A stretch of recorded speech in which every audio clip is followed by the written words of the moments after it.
오늘 우리에게 주시는 하나님의 말씀은 예레미야 34장 8절에서 22절 말씀입니다.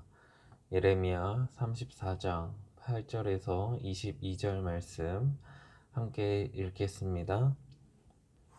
시드기야 왕이 예루살렘에 있는 모든 백성과 한 가지로 하나님 앞에서 계약을 맺고 자유를 선포한 후에 여호와께로부터 말씀이 예레미야에게 임하니라. 그 계약은 사람마다 각기 히브리 남녀 노비를 놓아 자유롭게 하고 그의 동족 유다인을 종으로 삼지 못하게 한 것이라. 이 계약에 가담한 고관들과 모든 백성들이 각기 노비를 자유롭게 하고 다시는 종을 삼지 말라 함을 듣고 순복하여 놓았더니 후에 그들이 뜻이 변하여 자유를 주었던 노비를 끌어다가 복종시켜 다시 노비로 삼았더라. 그러므로 여호와의 말씀이 여호와께로부터 예레미야에게 임하니라.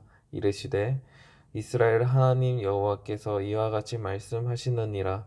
내가 너희 선조를 애굽 땅 종의 집에서 인도하여 낼 때에 그들과 언약을 맺으며 이르기를 너희 형제 히브리 사람이 내게 팔려왔거든. 너희는 7년 되는 해에 그를 놓아줄 것이니라. 그가 6년 동안 너를 섬겼은즉 그를 놓아 자유롭게 할지니라 하였으나 너희 선조가 내게 순종하지 아니하며 귀를 기울이지도 아니하였느니라.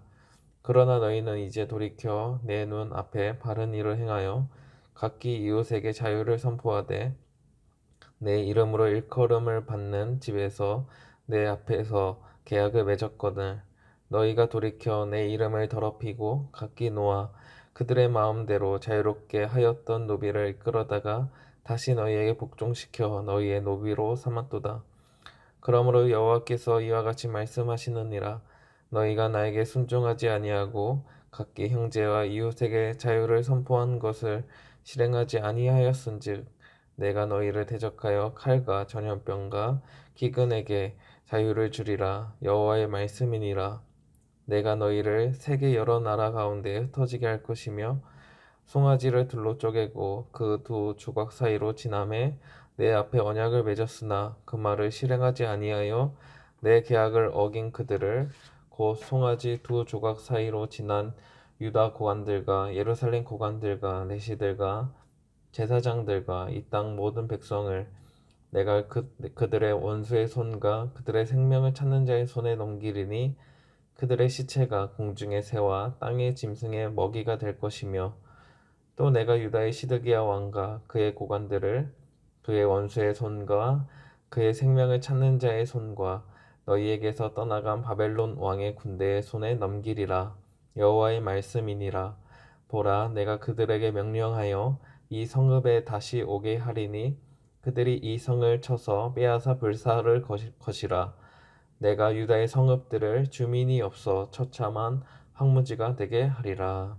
아멘. 오늘도 하나님의 은혜와 평강이 함께 하시는 우리 성도님들 되시길 소망합니다. 남유다가 망한 결정적인 이유가 있습니다. 그것은 불순종입니다. 유다의 왕은 하나님의 말씀을 따라서 나라를 다스려야 합니다. 하지만 불순종했습니다. 8절부터 11절을 함께 읽겠습니다. 시드기야 왕이 예루살렘에 있는 모든 백성과 한 가지로 하나님 앞에서 계약을 맺고 자유를 선포한 후에 여호와께로부터 말씀이 예레미야에게 임하니라. 그 계약은 사람마다 각기 히브리 남녀 노비를 놓아 자유롭게 하고 그의 동족 유다인을 종으로 삼지 못하게 한 것이라.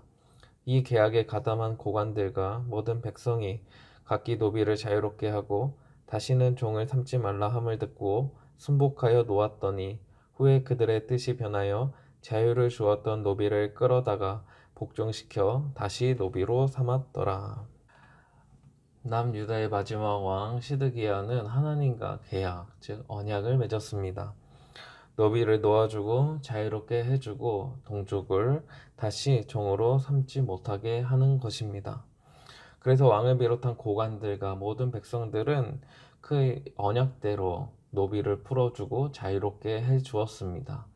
하지만 이것은 하나님 앞에서 순종하는 척만 했던 것입니다.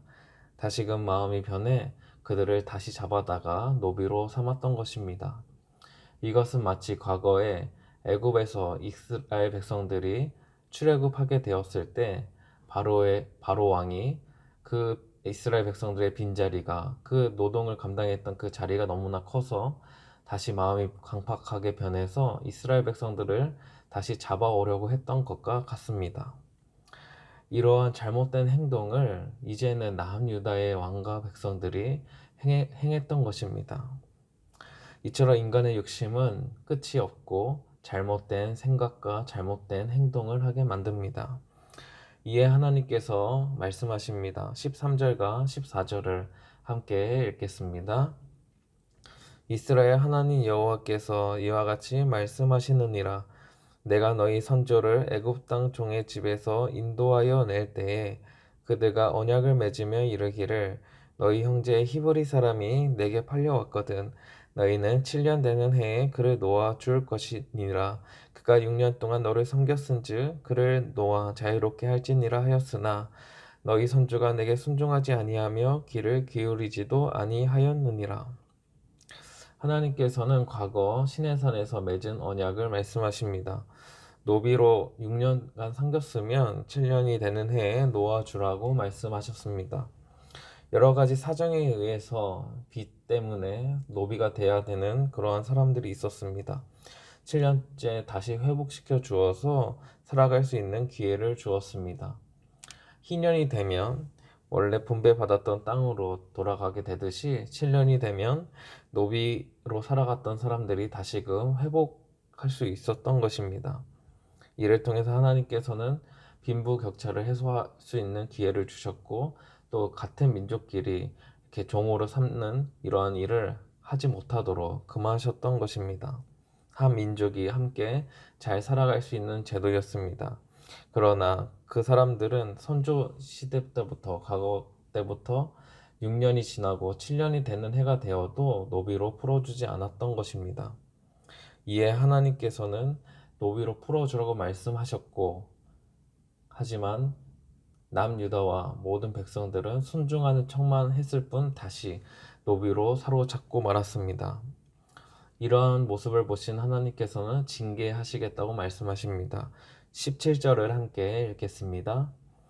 그러므로 여호와께서 이와 같이 말씀하시니라. 너희가 나에게 순종하지 아니하고 각기 형제와 이웃에게 자유를 선포한 것을 실행하지 아니하였은즉 내가 너희를 대적하여 칼과 전염병과 기근에게 자유를 주리라. 여호와의 말씀이니라. 내가 너희를 세계 여러 나라 가운데 흩어지게 할 것이며. 하나님께서는 순종하는 척을 원하시는 것이 아닙니다. 잠시 순종하는 것을 원하시는 것이 아니라 온전한 순종을 원하십니다. 불순종한 남유다에게 큰 재앙을 내리시겠다고 말씀하십니다. 칼과 전염병과 기근에게 자유를 주겠다고 하는 것입니다. 그 전까지 하나님께서는 재앙을 붙들고 계셨다는 것을 의미합니다. 남유다를 지켜주셨던 것입니다. 하지만 이제 그것을 막지 않으시고 풀어버리겠다, 자유롭게 하겠다고 하십니다. 진정한 재앙을 허락해 주시는 것입니다.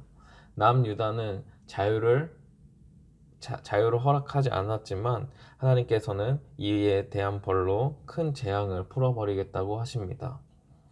하나님께서는 언약을 깨뜨린 것이 어떠한 의미를 갖고 있는지를 설명하시는데요. 18절부터 21절을 함께 읽겠습니다. 송아지를 둘로 쪼개고 그 두 조각 사이로 지나매 내 앞에 언약을 맺었으나 그 말을 실행하지 아니하며 내 계약을 어긴 그들을 곧 송아지 두 조각 사이로 지난 유다 고관들과 예루살렘 고관들과 내시들과 제사장들과 이 땅 모든 백성을 내가 그들의 원수의 손과 그들의 생명을 찾는 자의 손에 넘기리니 그들의 시체가 공중의 새와 땅의 짐승의 먹이가 될 것이며 또 내가 유다의 시드기야 왕과 그의 고관들을 그의 원수의 손과 그의 생명을 찾는 자의 손과 너희에게서 떠나간 바벨론 왕의 군대의 손에 넘기리라. 언약을 맺을 때 송아지를 둘로 쪼갭니다. 이 말은 언약을 깨뜨리면 송아지처럼 둘로 쪼갠다는 의미가 있습니다. 즉 생명이 걸려 있는 것입니다. 이 언약을 깨뜨린 남유다에게는 하나님께서 그 생명을 원수의 손에 넘기신다고 하십니다. 아주 치욕적인 죽음을 맞이하게 되는 것입니다. 단순히 죽는 것이 아니라 원수의 손에서 그 모든 치욕을 당하며 죽게 됩니다. 이미 바벨론의 공격을 받아서 많은 사람들이 포로로 끌려갔습니다. 그럼에도 남유다는 정신을 차리지 못합니다. 하나님께서는 강력하게 말씀하십니다. 22절을 함께 읽겠습니다. 여호와의 말씀이니라. 보라, 내가 그들에게 명령하여 이 성읍에 다시 오게 하리니 그들이 이 성을 쳐서 빼앗아 불사를 것이라. 내가 유다의 성읍들을 주민이 없어 처참한 황무지가 되게 하리라. 다시 바벨론 왕을 보내셔서 남유다를 완전히 멸망시키실 것을 말씀하십니다. 처참한 황무지가 됩니다. 이처럼 하나님 앞에서 불순종은 완전히 멸망당하는 것밖에 없습니다. 사랑하는 성도 여러분, 계속해서 예레미야의 말씀을 듣고 있습니다. 심판과 재앙에 대한 말씀이 참 많이 있습니다. 특히 오늘은 불순종에 대해서 말씀합니다. 잠깐의 순종을 말하는 것이 아니라 온전히 순종할 것을 가르칩니다. 우리의 순종은 어떠합니까? 되돌아보게 됩니다. 하나님 앞에서 그 말씀대로 살아가야 함에도 불구하고 순종이 마땅한 길임에도 그것을 잘 알고 있음에도 그렇게 살아가지 못하는 우리를 보게 됩니다. 바쁘다는 핑계로 또 지금 살아가는 그 삶이 어렵다는 핑계로 하나님의 말씀을 순종하지 않고 저버리는 것은 어리석은 일입니다. 하나님은 우리와 약속해 주셨습니다. 하나님의 말씀에 순종하면 하나님께서는 우리와 함께 하시고 우리를 지켜주신다고 약속해 주셨습니다. 하나님의 약속보다 중요한 것은 이 세상에 없습니다. 잠깐 눈에 보이는 작은 일 때문에, 그 작은 어려움 때문에 하나님과의 약속을 깨뜨리는 것은 참으로 불행한 것입니다. 오늘 남유다의 모습과 별반 다르지 않는 것입니다. 결국 그 작은 일 때문에 우리는 하나님과의 관계가 깨어지고 모든 것을 잃어버리는 이런 불상사를 겪게 될 뿐입니다. 우리에게 닥쳐온 작은 일에 요동하지 말고 우리를 지키시고 우리를 선한 길로 인도하실 하나님을 바라보셔야 합니다. 우리를 지키시는 하나님이 전지전능하시고 강하고 위대하신 분이라는 사실을 믿어야 합니다. 그때 우리는 어떠한 일을 만난다 해도 어떤 어려움을 만난다고 해도 하나님의 말씀에 순종하며 하나님만을 바라보며 하나님만을 신뢰하게 될 것입니다. 지금의 어려움을 가장 지혜롭게 이겨내는 방법은 오직 하나님의 말씀을 기억하며 그 말씀에 순종하는 것입니다. 오늘도 그 하나님의 말씀을 붙들고 그 말씀에 순종하는 저와 우리 성도님들 되시기를 기도드립니다. 기도하시겠습니다. 하나님 아버지, 우리를 자녀 삼아 주시고 우리와 함께 하신다는 그 약속을 해주시니 감사드립니다. 우리의 연약한 모습이 있을지라도 우리가 죄악된 모습이 있을지라도 그것을 주님의 보혈로 깨끗게 씻겨주시고 그 죄를 품어주시고 안아주신 그 은혜가 큽니다. 저희들 그 은혜를 기억하며 살아가야 할 텐데 그 말씀에 순종하며 살아가야 할 텐데 저희들이 삶이 어렵다는 핑계로 바쁘다는 핑계로 때로는 하나님의 말씀을 기억조차도 하지 않고 순종하지 않으려고 하는 저희들의 이 어리석은 모습이 있습니다. 이러한 모습이 있다면 깨닫게 하시고 다시금 하나님 앞으로 돌이키는 은혜를 허락하여 주시옵소서. 오늘 남유다의 모습처럼 순종하는 척만 하는 것이 아니라 하나님의 말씀에 온전히 순종하여 하나님께서 우리를 지키시고 인도하신다는 그 사실을 믿음으로 살아가게 하여 주시옵소서. 지금 코로나로 인해서 많은 어려움 가운데 있습니다. 많은 성도님들도 그 코로나로 인해서 하루하루 살아가기가 어렵습니다. 그럴 때에도 하나님을 바라보는 믿음을 더하여 주시고 그 말씀을 붙들고 살아가는 지혜를 허락하여 주시옵소서. 오늘도 우리와 함께 하시는 예수님의 이름으로 기도드립니다. 아멘.